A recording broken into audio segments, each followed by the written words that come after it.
Hello, hello, everybody. Welcome to December 8th. I'm really happy to be here with everybody. We are here on behalf of the Harvard Kennedy School, and we are thrilled to be accompanied by stakeholder and representatives from the Virginia's governor's office to discuss COVID-19 and its effects on the community and long-term goals to reduce health inequities on marginalized communities in the Commonwealth of Virginia. But before we bring them on, we just wanted to briefly introduce ourselves. My name is Jo. I'm at the Graduate School of Education at Harvard, and I am a BPS educator.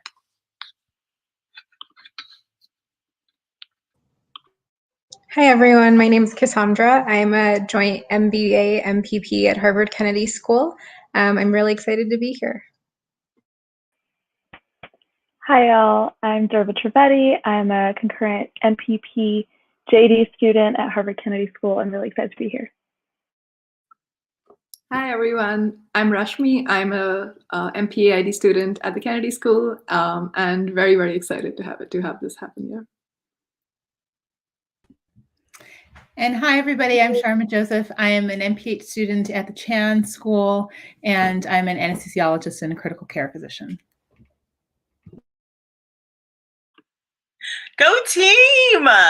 Listen, we love all women teams, and the womenness does not stop here. But before we I know I'm stringing on just a little bit long, before we introduce our guest, we want to let you know that we've had the honor of working with the Virginia team for the past 3 months. And let me tell you, the time has flown by. And this team is comprised of almost exclusively Black women who are working tirelessly to embed health equity in all forms of legislation so that they can mitigate the harms created through the perpetuation of systemic oppression. It's a dream. It's a dream because you know that Black women get things done because Virginia has a long racist history, including being the first state to enslave Black people, and as well the disenfranchisement and massacre of indigenous communities. So this legacy is still living on today as evidenced by the state's health inequities along racialized lines. And we know that the horrific past can't be undone, but what the government officials understand is that they can use their power to be anti-racist and actively work to combat these inequities. So let's welcome them. Our first person that we are going to introduce is Dr. Janice Underwood. She's incredible. She was appointed by Governor Ralph Northam as the Commonwealth of Virginia's first cabinet-level chief diversity officer. In this historic role, she aims to build a statewide roadmap for diversity and equity-led innovation across all levels of government. She prioritizes her priorities and commitments are addressing racial, ethnic, disability, and gender-based inequities. The next person we have is a stakeholder, and her name is Gayleen Knoyton, and she is a leader within the Health Equity Working Group and is involved in leadership at levels in the Virginia NAACP and Democratic Party. She is the founder of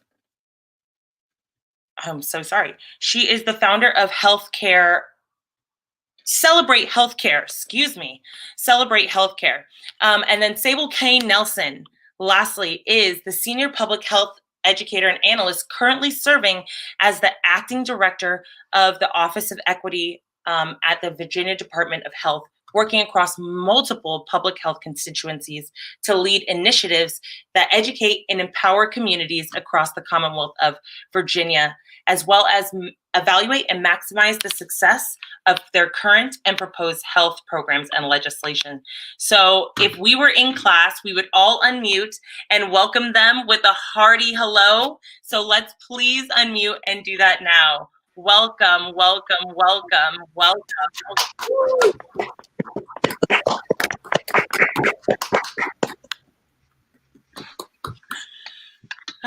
We are seriously so glad you are here. Thank you, thank you, thank you. And so please, that was just a touch of the iceberg, the tip of the iceberg of who you really are. Will you please just tell us a little bit more about yourselves? Dr. Underwood, would you like to start? We'd like to start with you. Well, thank you, Joe, for that kind introduction, and hello to the Harvard team. It's so good to see you. It's been great working with you for the last 3 months. To really talk about who I am, I'm an activist at heart. While I'm an appointed official,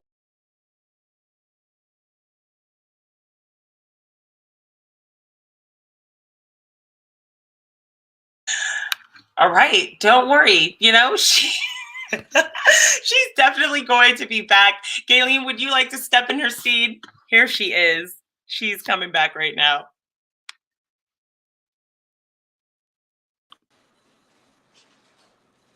Welcome back. I'm sorry, I'm not sure what's going on, but technology. Can you hear me? We can hear you. So I'm so sorry. I'm not sure what's going on, but if it happens again, just go to the next person.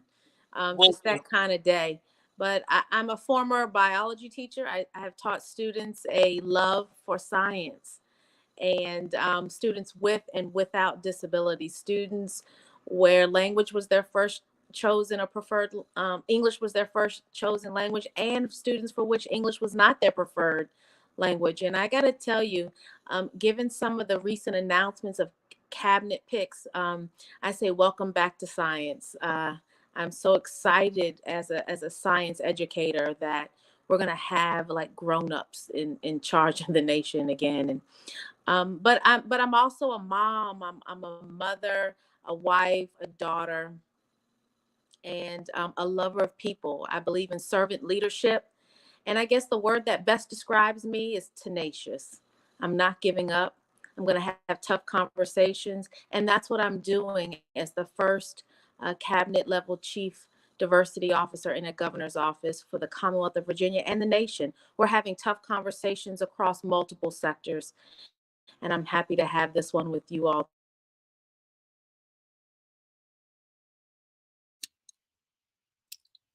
Thank you. Now she's here. Now she's not. Black women are superheroes. So, this is just part of what's happening right here, right now.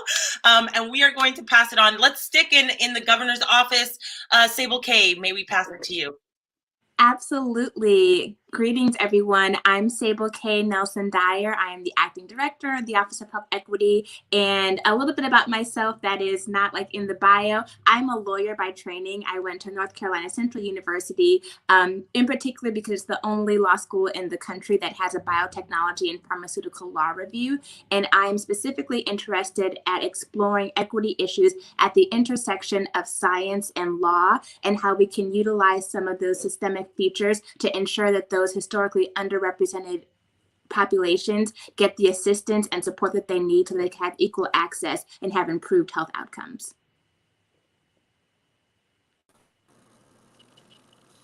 That's a word. Yes, Dr. Nelson. How come you didn't correct me? I've been talking to you for 3 names and putting the proper respect on your name.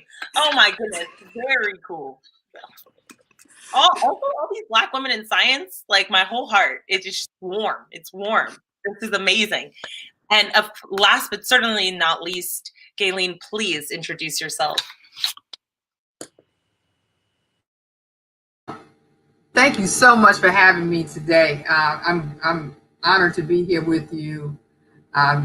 Your work is definitely needed, and I'm happy to be on with Dr. Underwood and also to be with Sable K as well. We have a lot of work to do. So my name is Galen Knoyton. I am from Detroit, Michigan, and I came here to go to Hampton Institute, which is now Hampton University. My degree is in political science, and I have a minor in marketing. And I've been in the political arena for more than all of you all probably together for a long time.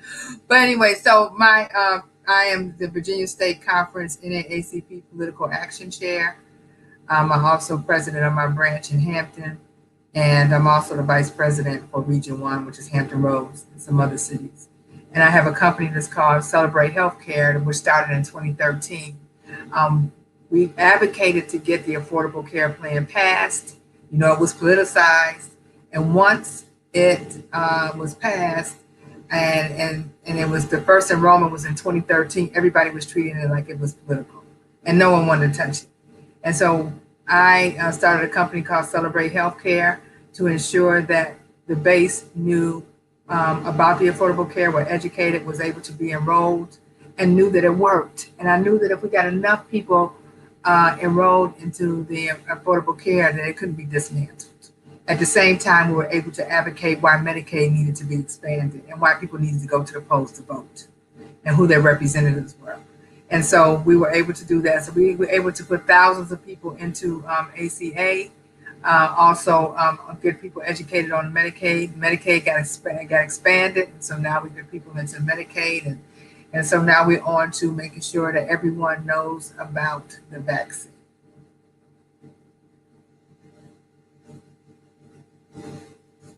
And we got to work with this for 3 months, y'all. 3 months. Thank you so much for being here. Thank you so much for sharing your time with us, as well as the audience of listeners who are going to learn so much from you. Dr. Underwood, I was bummed because we were first going to start with the fact that we knew that you are the first person in the nation to hold a cabinet position. And we were like, darn, we didn't get to surprise you because it's not just in Virginia, but it's the first national position. And so we wanted to ask you, what does this position mean to you? And what do you hope the nation will take from your appointment?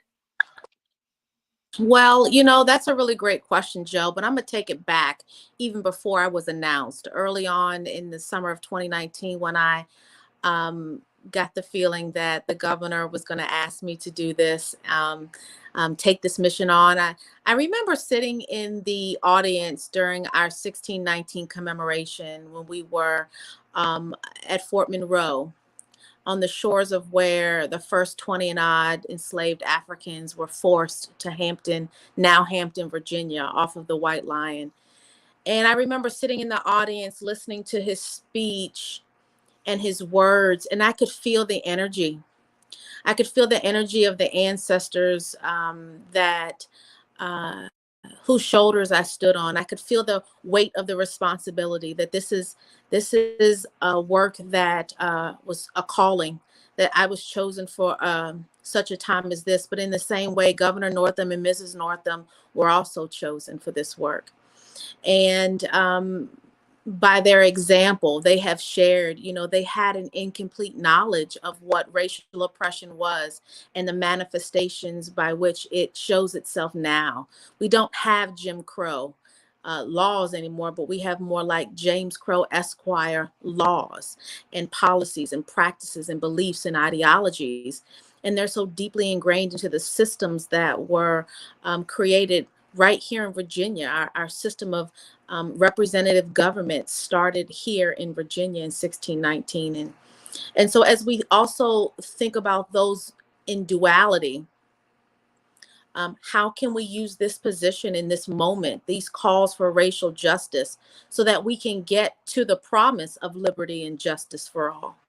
The weight of that weighed so heavily on me and on my shoulders, but I know I stand on the shoulders of those like Gayleen, who is on with us. I stand on the shoulders of Senator Lucas and Senator Locke and those like John Lewis and so many others, Rosa Parks and just the civil rights icons of our time, Fannie Lou Hamer. Dr. Locke said, Senator Locke said just yesterday, a quote from Fannie Lou Hamer, she was sick and tired of being sick and tired. I think that epitomizes what thousands and thousands of people have said over the summer, over more than 100 days of protesting. We're sick and tired of being sick and tired, and the status quo just isn't enough. And so this position has really allowed me to materialize legislative wins, or what I call #diversity wins, in the Commonwealth of Virginia. And what it means to me is that we are creating a case study for the nation. We are showing what equity can look like across a state, because as many people have taken note of the racial disparities and the health inequities and just how structural racism manifests itself, everyone's talking about it, but we're doing something about it in the Commonwealth of Virginia. And I am hopeful, as Sable K and Gayleen and our whole health equity leadership team. I mean, we're kicking in doors and taking names, because Joe, we ain't playing no games. We're talking with other states and we're saying, what are you doing? This is what we're doing. So now we're seeing other states like Indiana hire a cabinet level chief diversity officer. We're seeing other states at least talk about it and say, what can they do to interrupt systems of inequity? We're not interested in individual acts of racism and bigotry, although they're awful. They're awful. Don't get me wrong. But this team, the Virginia team, as you've seen over the last 3 months, we're trying to interrupt systems of inequity. And that takes time. You don't get like a quick sugar high or a quick fix, so to speak. It takes time. And so I thank you all for having us and allowing us to work with you all, because you all are a phenomenal team. You all are really kicking in doors and taking names. And so we hope to stay in touch with you all, because I know you all will be running our country one day, because as you know, women of color, we get it done.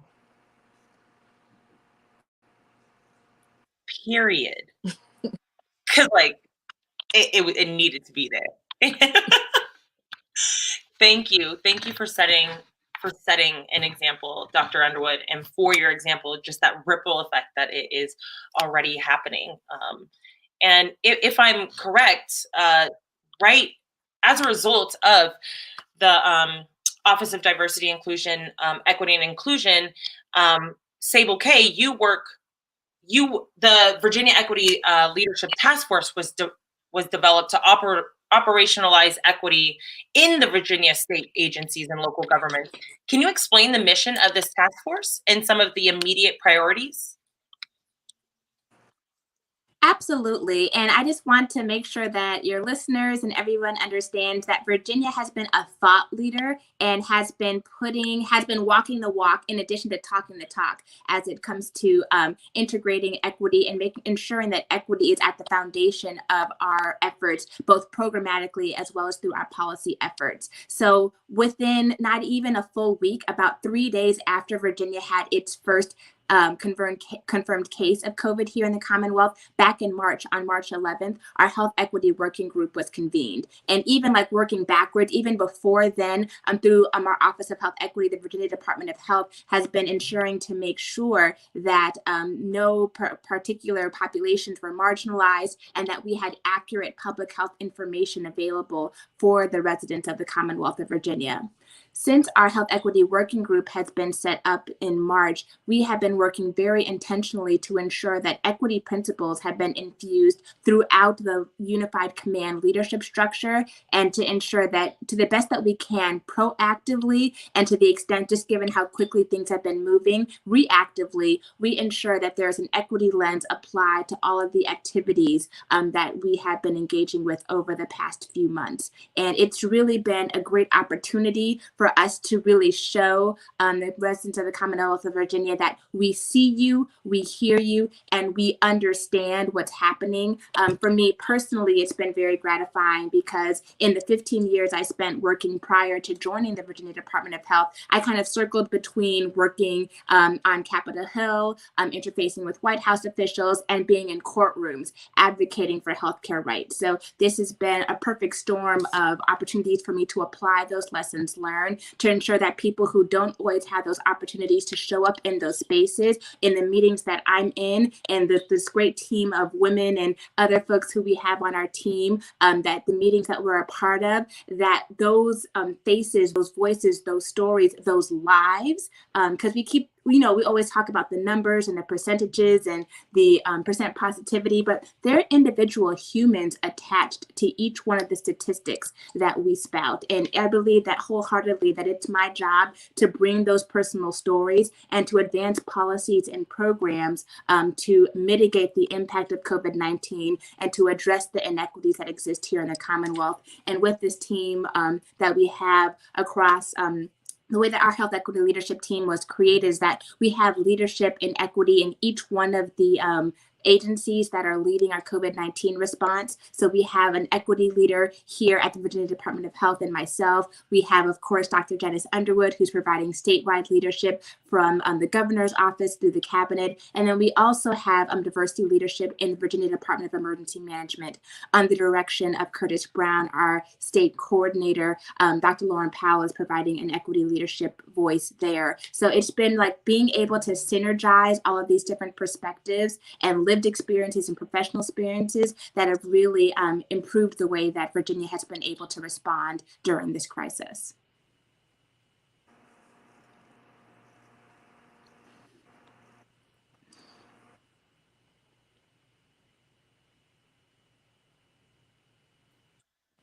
Thank you so much. Thank you so much for that. So I think that what's on everybody's minds is how are you bringing this passion and fervor for health equity into the case of COVID that literally is just has kind of unraveled everything that we knew life to be previously. So actually, Gayleen, I'd like to start with you and your work with the community. What are you seeing? What are some of the initiatives that you are doing to educate and kind of understand the needs of the community that you serve? Well, first of all, I think it's important that everyone have health insurance and be it in affordable care or be on Medicaid. There's no reason that in Virginia that anyone should be without health insurance. Health insurance includes preventative care. So you can get your mammogram, your pap smear, your colonoscopy. You get a lot of preventative care, and you know that early detection of any disease saves lives. And COVID-19 attacks people with pre-existing conditions. And mostly that's Black and brown people. And so I want to make sure that everyone is enrolled in insurance and insurance plans. So we're doing enrollment during this time, which ends on December 15th for the ACA, but Medicaid is all year round. And as I stated before, it is expanded. On Mondays, I do Being a Know community conversation and during COVID-19, how to navigate a twindemic during COVID-19, how to find a job during COVID-19. Last night we had one on the COVID-19 vaccine, facts versus fiction. And we had an all-star panel, including the governor and Dr. Underwood, and we had our BDH commissioner, Dr. Oliver, and we had our own version of Dr. Fauci from EVMS, Dr. Oldfield, and we had a couple doctors. And this panel that we had last night, and we had well over 200 people that were on, really convinced many people of color that were on that call, they were on the Zoom to take the vaccine, where they were very leery about it before. And so what my job is, and what we're trying to do, is to make sure that we educate as many people as possible about COVID-19, the effects of COVID-19, and why we need to take the vaccine, and try to get rid of all of these misnomers that's rolling out here. You have the anti-vaccine groups that are coming out, and they're putting all of this misinformation all over the internet. And just like the past two elections, and you've seen it with the past two elections, and we don't want the COVID nor the vaccine to be politicized. And so if we can get out in front of it now, I mean, it's out there already, but if we can get as much facts out there and talk about how this will save lives and stop this pandemic, those are some of the things that we're doing, is making sure we educate as many people, especially leaders, our millennials, our young people, Gen Zers. We want to make sure that we tap into the influencers in our community and educate them and let them be the ambassadors of this COVID-19 vaccine. And so that's where we are right now with it, as many people. So we're having webinars, we're talking on talk shows such as this, doing radio interviews, and making sure that we connect with organizations and educate them especially with the faith community. Even with our work group, we're going to have a listening session going across with different groups across the Commonwealth, and that starts today. And we'll put the link in the chat as well. But I mean, this is an opportunity for us to really get in front of people, and that's the name of the game right now, is to make sure you educate the facts, not the fiction, with as many people as possible.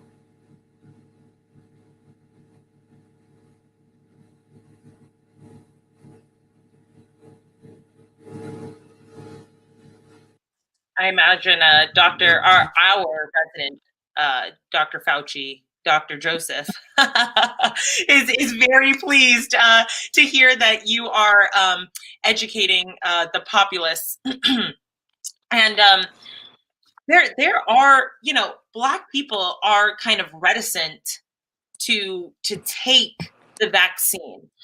So I wanted to know, and this goes to Dr. Nelson Dyer or Dr. Underwood, what are you doing to kind of address these very valid concerns about having been exploited in the name of science?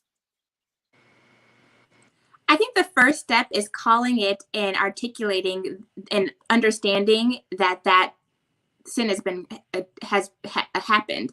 I think that, Virginia doesn't have to look far within our history. As Black and Brown people, we don't have to go far in our lineage. We know that here in Virginia, we have Henrietta Lacks, who was born right here in Halifax County, whose cells who have done amazing work to advance various scientific endeavors, but they were taken against her will and they were used in that purpose without her consent. And we have several of opportunities where I'm not directly related to Henrietta Lacks, but I have a Henrietta Lacks type story in my family. And there are several other Black and Brown communities and families that have those kinds of stories. And then we have the greater community harm and understanding what has happened with Tuskegee. And these aren't things that people have forgotten. These are at the forefront of people's minds at this time of COVID and otherwise. So the first step is acknowledging and speaking to the fact that those things have happened, and also to let people know, and the next step from acknowledging that is to let people know that there are people who look like them, who are fighting for their issues and working to ensure that those concerns and the concerns of Black and Brown folks and rural individuals as well are being addressed in the Commonwealth throughout our COVID-19 response. So I think that it's approaching the work with a sense of empathy and understanding, because it's not just you seeing something from afar, but working in your own personal lived experience and applying those lessons to programmatic and policy outcomes. What are your thoughts, Dr. Underwood? Well, thank you, Sable K. I would echo all of those same things. Sable K is a phenom in her own right, and we're very much like-minded. I would have said all of the same things. That we don't have to look far for that justifiable mistrust. We know that that there's a justifiable mistrust in government, healthcare, and law enforcement. Just a moment ago, it feels like not too long ago, medical researchers would experiment on enslaved Africans, right? And they would say that they had a higher pain threshold. Well, we know antecedents or vestiges of that have endured today, and so that's why we have challenges in our healthcare system. Black women are more likely to die just because they're pregnant. Their babies are likely to die, and maternal health inequities exist only because we know of weathering and how structural racism affects and impacts the body. But we also know that there was experimentation in perpetual grave robbing of Black cemeteries. And so we found bodies underneath the now VCU Medical Center, VCU Hospital. So we know that those kinds of practices have happened and endured for a long time. So what are we going to do about it? So your question resonates with me in the Health Equity Working Group, and me and Sable K in particular, because we're leading this work together. So we need to throw out as much against the wall about facts and science as we possibly can. And how do we get it so that it's not only accurate, but it gets to the people it needs to get to? So partnering with people like Gayleen is so important, because she has the pulse of the community. So creating the COVID-19 vaccine advisory boards and sub-working groups to make sure our communications are reaching the communities for which we want to serve, to make sure that they're accessible by people with different abilities, right? 504 compliant, making sure they're in the languages that are preferred and that are necessary in the Commonwealth. What's the point of having the facts out there and on social media and on all forms of media if people can't access the information? So we made sure our press conferences were translated into Spanish. Never happened before in the history of the Commonwealth. Across any other governor's administration did our governor's press conferences get translated, right? And so all of our documents are translated into top spoken languages. But we need to do more. There's so much more that we need to do because of that justifiable mistrust. So having these town halls, and I know Gayleen and Sable K are going to put the link in the chat. We hope that you all that are out there listening attend some of these town halls. I believe Gayleen, or she may have mentioned, the first one is tonight. And tonight we're going to be engaging the Asian community and the Pacific Islander community and say, what does this vaccine mean to you? And give the facts. But then we're also going to actually let people ask questions and talk. And it's not just us talking at people. We need to be transparent and say, what questions do you have? Such as, what happens if I just take the first dose? Don't you know that there are 2 doses? What happens after I take the 2 doses? Can I stop wearing a mask? No. You need to wash your hands and wear a mask and keep socially distanced even after you take the vaccine. Will I get COVID-19 when I take the vaccine? No. It's not a live virus. It's what's called a messenger RNA virus, or in our old biology class, mRNA, right? So we've got to think about the science of it. We got to understand the facts, and we're going to throw everything at the wall and say, what questions do you have for us? Hold us accountable as officials, and we got to hold our elected officials and elected folks accountable and say it's no longer okay just to tell us what to do. We're asking questions, and we're like I said, kicking in doors and saying, hey, what are we doing here? Because we want to open up our schools and our businesses, and we don't want people to go hungry. We got stuff to do. So we got to get through this, and we're going to get through it together. But that's how you reach the community. You got to center the fact that there's mistrust. You got to center the fact and understand and state the problem. You know, experimental design, Joe, you know all about that, right? It's about the scientific method. But we can't seem to agree on what the daggone problem is. There's so much politicalization and mistrust and misinformation out there, disinformation, like Gayleen mentioned. So now that we're going to have some grown-ups at the wheel, now we can kind of move on. And I'm going to hold President-elect Biden accountable. He said within the first 100 days, you know, we should be able to open up schools if Congress acts. So let's all hold Congress accountable. Everyone listening, contact your Congress folks.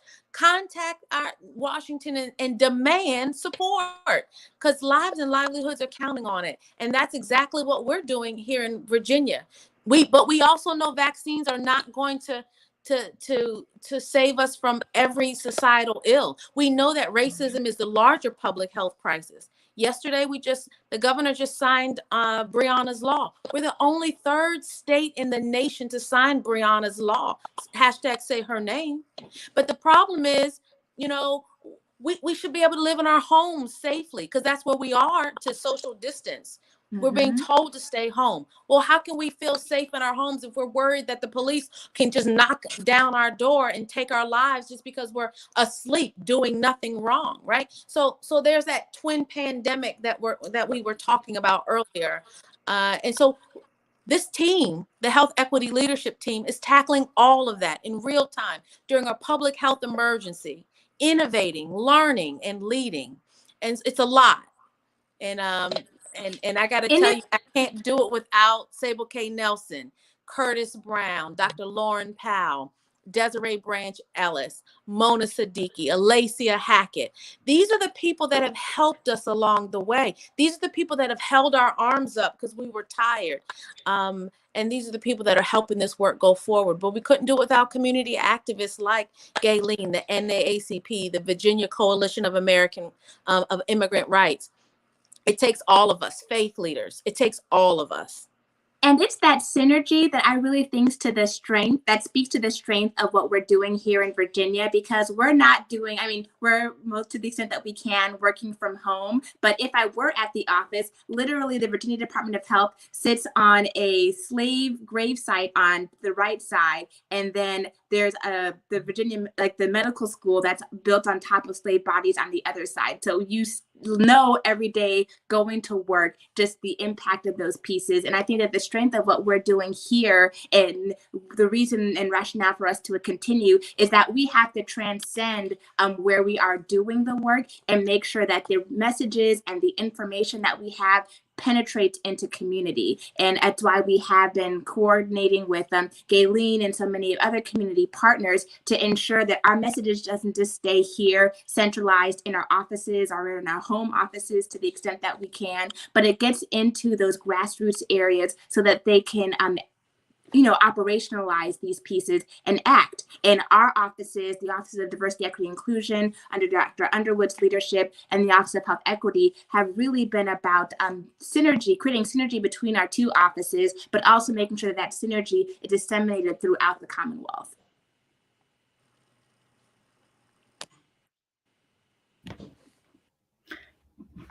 So thank you both for that. It's so important. I have one sort of question for you. So what do you say to those, and perhaps Gayleen, you can also jump in here, those who say, well, how do we know we're going to get the vaccine? We're not taking it because it's not coming to us. How is the Commonwealth of Virginia sort of working with those folks? Maybe that's a tough one. Well, Gayleen, I didn't know if you wanted to jump in, but I can share with you that the Health Equity Leadership Task Force, who provides the direction to the Health Equity Working Group, we convened a tabletop training with our unified command in preparation of sending our COVID-19 vaccine implementation plan to the CDC. And that was important because what we did is we unapologetically made sure that the words health equity weren't just being thrown around all willy-nilly. They weren't just saying these words because they heard them on CNN or they heard them on MSNBC or they heard them somewhere and they wanted to sound like they knew what they were talking about. And it also required us to check people. Right. It required us to say, well, let's level set for a minute and let's have some education. So under the direction of Sable K, Nelson and her team, we put together a training for the Unified Command and delivered this training starting back in March and ending maybe just as soon as 2 weeks ago was our last training. And so that's important, that professional development that suggests that people understand what health equity is. Now, moving forward, we know in the Commonwealth of Virginia, we can follow right now the direction that's coming from the national level. Right now, we're being told that the vaccine will get largely to our general population early summer, late spring, early summer, right? But our first folks will be healthcare workers and those in long-term care facilities. Now, and those with 65 and older, especially those with underlying health conditions. Now, it's going to be important. The reason why the Health Equity Leadership Team is important is because those people who say, per your question, how do I know it's coming to me? Some of those vulnerable communities, like those in jails and prisons, have been writing to me fervently saying things like, well, am I going to be forgotten about? I only have 6 months left on my term. And am I going to live long enough to see me getting out? Or Dr. Underwood, I hear talks about the Commonwealth legalizing marijuana and our records will be expunged and we're in here because of a marijuana offense. Will I live long enough to see it happen? Mm-hmm. Now that the Commonwealth is going to be making billions of dollars with marijuana. Right? Get me out of here, Dr. Underwood. The calls for their release, the justice, because now we're going to be monetizing a substance that we once criminalized Black and brown bodies for. These are conversations we're having. And I'm going to tell you that the health equity leadership team has intentionally threaded that through. And so when we say health care workers, we mean healthcare workers in jails and prisons. We mean 65 and older in jails and prisons. We mean those who, so in those places that have been long forgotten and don't have anyone to champion for them, the health equity leadership team is championing them. And we are making sure that that vaccine gets to all four corners of our Commonwealth. So there are levels, and I know that there are some people that say they don't even want to take the vaccine at all because they don't trust it also. So we're balancing between the people in the prison and state jail population saying we should be first, or the workforce, because we haven't deemed the workforce in jails and prisons as essential personnel. And they're saying, they're beating down our doors saying, put us on the essential personnel list, right? But then on the other hand, we have some people saying, well, Dr. Underwood, if you give it to people, if you give it to inmates in jails and prisons, then it will appear as though you're using them as guinea pigs, and it's going to be Tuskegee experiments all over again. So it's all about how we talk about it. That's why it's so important to have open, honest dialogue and lean into our discomfort, center the fact that we know there's a justifiable mistrust, and make sure that everyone is informed so that they can make the decisions for themselves and be empowered to do what they need to do for their families and themselves and their communities. Really, everyone wants to open up our schools. Well, we got to do something about that. What I asked, and I turn the question back on to people. Well, what are you willing to do about it? And I think that this speaks to how, like, the brilliance of our design here in the Commonwealth of Virginia, and the way that health equity has been able to permeate throughout the different committees and advisory groups and councils that have been formed. And so we have been, because our equity team rolls so deep, we are at so many tables, we are able to ensure that this equity message is infused throughout several policy and spending decisions as well. So when Dr. Underwood was getting those emails and those texts, because I sit on our Virginia Disaster Medical Advisory Committee, when she was getting those, she would forward them to me, and I'd be like, hey, well, did you all know that, the Department of Corrections, they want to make sure that they are included in this healthcare personnel. We want to make sure that we are considering, when we're talking about congregate care settings, that we're looking at individuals in prison. So because of the transparency and the open lines of communication, we are doing our very best to ensure that all these different communities are represented and that they have a seat at the table. When we began our health equity working group, we only had about 30 people who were on our original list. And we always ended our first couple of meetings asking who is not at the table, who needs to be here. And from that conversation, our health equity working group grew from a group of about 30, and now we're at about almost 140 people who are on our email list and who participate in our meetings.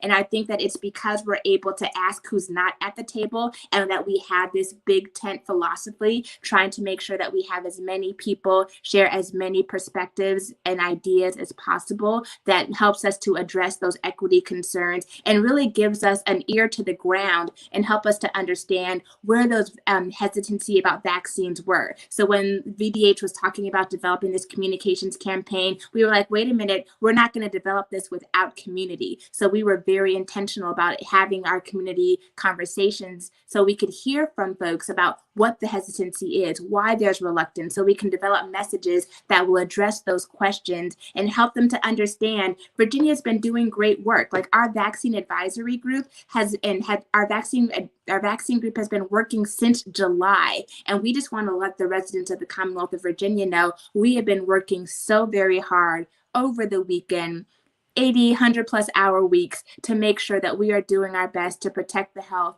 and promote the well-being of the residents across the Commonwealth, regardless of their immigration status, their race, or whether they live in an urban or a rural setting. I just want to add to it that the grassroots, they know the vaccine is coming.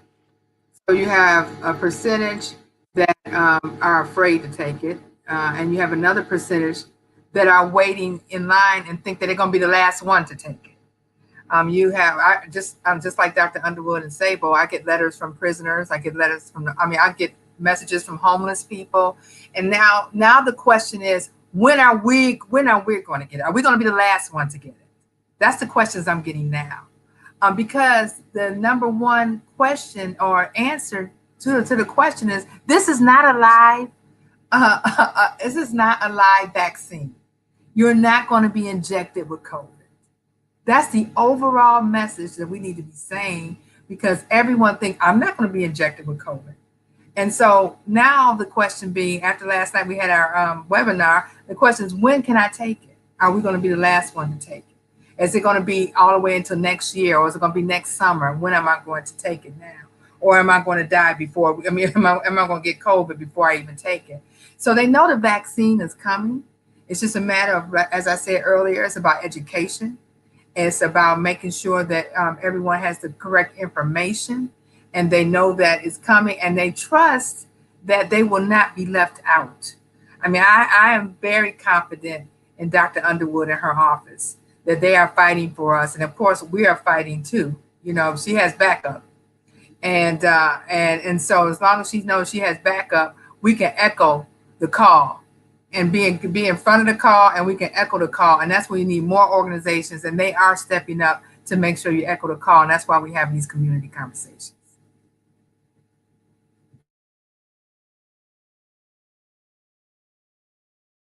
And I just want to underscore, just for people who are listening. So we are having community conversations just to outline our entire plan. We're going to be doing them over the next 2 weeks. And we're going to be engaging tonight the Asian and Pacific Islander community. On Wednesday, we're going to be engaging the Latinx community. On Thursday, we're going to be engaging the LGBTQIA+ community. And then next week, we are going to be engaging the rural community, the African American community, as well as the disability individuals with differing access and functional needs. We are also being very intentional about ensuring that the needs of the Native and Indigenous population here in the Commonwealth of Virginia have a seat at the table. They are being engaged in our communications development. So we're trying to make sure that as many people are brought to as many tables as possible to provide both their professional and lived experiences and share with us so that we can provide messages and just meet their needs. We are the best, Dr. Underwood talked about believing in a servant leadership model, and we are doing our best work when we serve the folks who are living here in the Commonwealth of Virginia. And I wholeheartedly believe that my law degree doesn't tell me how best to serve you. And the best way that I can know how to do that is to hear directly from my neighbors, from my community folks here. And we're trying to provide as many opportunities as possible to make that happen so that we can best serve our folks.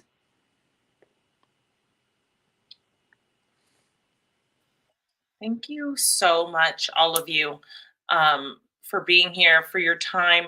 I wanted to give you one last opportunity to give any resources to the listeners before we wrap up at this time.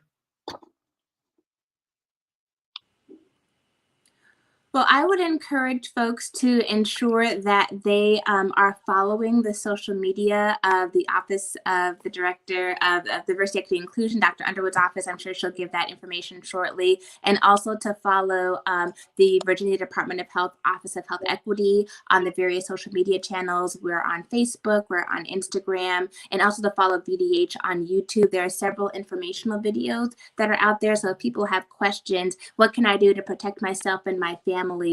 There are some short videos there for folks to take a look at. And we just want you all to be engaged. We want this to be a two-way conversation. We don't want to just talk at you. We want to have conversations with you, and that only works if we can hear from you. So encouraging folks to engage with us on social media, and also to email the Office of Health Equity at OHE, as in Office of Health Equity, at vdh.virginia, spelled out, .gov. And we are here to answer your questions and connect you to resources should you need them here in the Commonwealth. We're here to serve. Well, thank you so much. Dr. Underwood, who hopped off Gayleen, Sable K, Dr. Lauren Powell, who isn't here but has done a tremendous amount for us. Like, we want to truly thank you for sharing your time with us. And more than that, thank you for pouring your love and labor into dismantling systemic oppression in the Commonwealth of Virginia. All of your citizens are so lucky. I wish you all the best. Please stay safe. Thank you. Bye-bye. Thank you. Bye.